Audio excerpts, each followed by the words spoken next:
In this video, I am going to give you 8 reasons why this cheap $200 drone, the DJI Neo, is a better tracking drone than this Mini 4 Pro and all its siblings, the Mini 3, the Air, and the Mavic.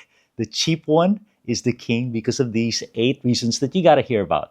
What's up, everybody? FC here from Drone and Tech Review. If you're new here, make sure you subscribe. We are just hitting 1,000 subscribers, and we have a lot of content on drones and technology. So come join the party, so to speak. So 8 reasons why this is a better tracking drone than this and all its siblings. The cheap one beats the expensive ones. But don't take my word for it. Listen to my reasoning. I'm also going to give you 3 reasons why the expensive one is better. So it's not a complete slam dunk, but we'll have an overall conclusion in the end. So the DJI Neo is the brand new one.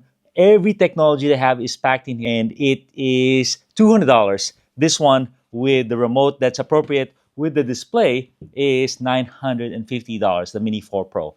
And really, everything I say is going to be true for the Mini 3 and also the Air and the Mavic, because this is the best tracker of the previous lot. Okay, reason number 1 why this is a better tracking drone is because it tracks you much more closely and lower than this guy. This guy, when it tracks you on a follow me mode, it has a set height.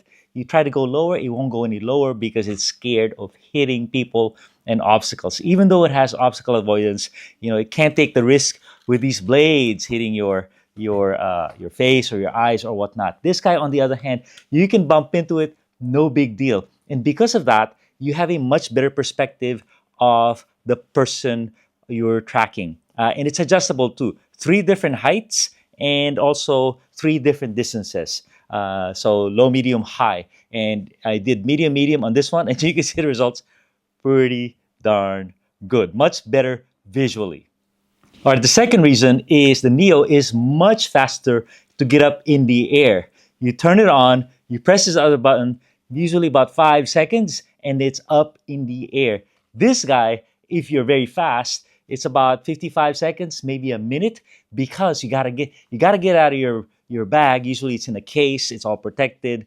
You gotta turn the transmitter on, and then you gotta turn this guy on, and then after you get up in the air, you gotta draw yourself, say track me. You gotta select the tracking mode, all this stuff. So really, it's a 5 or 6-fold difference between the 5 to 10 seconds on this one and the 40 seconds to a minute and a half on this guy. Quickness means capturing the action like that. All right, reason number 3 is these drones will lose you. If you turn a sharp corner, if you're going very fast, they will lose you. And when they lose you, they just stand still like this to keep themselves safe, which is a very good behavior. But this guy right here, when you come back in frame, you go, oh, I lost him. When you come back in frame, it recognizes you. It remembers you. And then you start tracking. You're on your merry way. This guy right here, it does not. You could wave at it all you want. It just will stand there. What do you need to do? You need to get out the remote. You have to cancel, and then you have to reacquire all this jazz. That makes all the difference in the world, because given that it's going to lose you and it doesn't have a beacon, meaning you're not wearing a beacon where it can reacquire you, this one will reacquire you visually. All right. The number 4 reason, believe it or not, is this does a better job of following you and tracking you through tight spaces. 1, because it's smaller and it doesn't have exposed blades. It's like a little bumblebee. And it does sound like it too. And it can even bump into things. So believe it or not, even with no obstacle avoidance, it does a better job of keeping track with you. And what it does is it assumes it's at your level. So it's not high up in the trees and leaves. It's at your level. So it assumes you're dodging the obstacles. So by that very nature, it's going to dodge the obstacles as well. And, the occasional bump here and there, it'll just, boop, you'll hear it and it'll keep flying. All right, the number 5 reason why it's a better tracking drone is because it doesn't have this controller. This controller is a liability, meaning this is only 250 grams. This is almost feels heavier, but it's got all these buttons. So you have to store it in a case. I do have a case, something like this. So now you need a dedicated bag for it. you got to get it out. And then once you're acquired yourself, you got to put this away where the buttons are not going to get pressed. So this whole thing is a whole liability that you got to worry about. Some people mount it on the handlebars on the bike, but it's a pain in the neck. This one, nothing to worry about. Number 6 is the concept of home point. And this guy has no home point. This guy, the home point is where it takes off from. And the home point is very important in the drone world because when there's trouble, that's where it returns to. Meaning that's where it, when it's low on battery, it goes back. This guy, the home point is you. So it's always close to you. There's pretty much little chance of losing it because it's just tracking you. And this guy, when it runs halfway, it's following you for a mile. Then it gets slow on battery, meaning or halfway. It's just gonna fly away to where it took off from, which is crazy. And it happens to everyone until there's ways around it. You can configure it so the home when it runs out of battery, there's trouble. It just hovers. But it's another thing to be aware of, to worry about. This guy, there's no home point. It's really you, so it's always gonna follow you.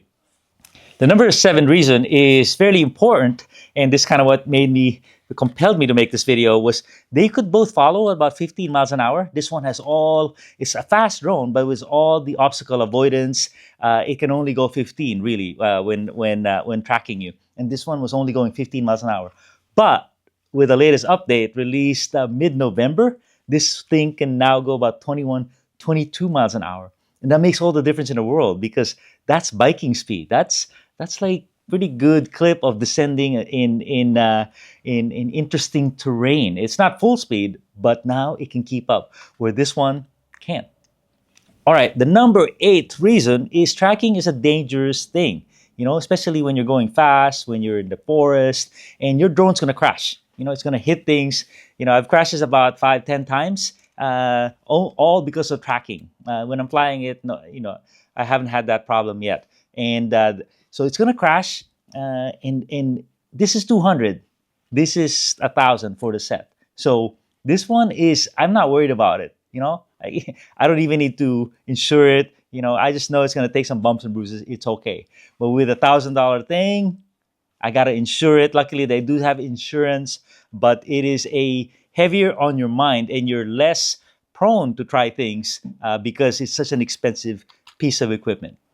All right, a little bonus. It's an advantage and disadvantage. So this thing is a lot louder than the Mini 4. It's a high-pitched sound because the propellers are spinning at a much higher rate. So, it sounds like a little bumblebee. So that might be a disadvantage tracking you. It might distract some people. But let me tell you, it's become an advantage as well because when it's keeping track of you. It's tracking you close and you can hear it.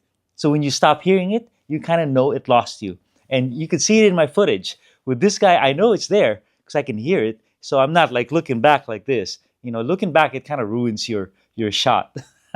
So just because it's a little louder and a little higher pitch means you're more aware that it's still behind you or still tracking you. All right. Just so you know, I'm not completely biased and sold out to the new stuff. I'll give you 3 disadvantages of the Neo versus the Mini and the Mavic and the Air. The first one is the runtime. The runtime is not great, and there's no big battery options. So the battery option is this one. Really, they say, I don't know, 18 minutes, but really after 12, 13 minutes, it's coming down. It's coming down. It's not safe to fly anymore. So 12, 13 minutes is the window you have to work with.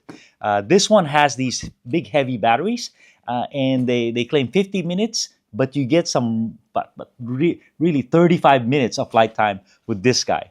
So the option with this guy is a real disadvantage. You got to be quick with your planning. You can't be hovering forever, and you need some extra batteries with the Neo.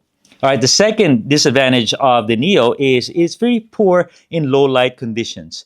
Because of the price and whatnot. When it's dark, sunset, this is not ideal for tracking you. It just doesn't see as well in the dark. So low light conditions, advantage to this guy, and really that new DJI Air, it almost has night vision. All right, the third disadvantage of this guy is it really just has follow me mode. That's very useful. This guy has all these auto features, side tracking, and then the one auto where it goes in front of you. Pretty cool if you have a wide open space. This one does not have that option. It has something called direction track where it goes in front of you, but really it's pretty hokey for biking. Maybe for hiking because it's gonna bump into things. It's very hard to steer. Not quite dialed. You maybe get a quick shot. So limited on the viewing options on follow me mode. So there you go, my friends. As far as tracking concerned, the Neo represents. And look how fast it is to get up in the air, and it's always filming. Easy to have with you. Tracking me right now. It is a pretty cool little tool, right?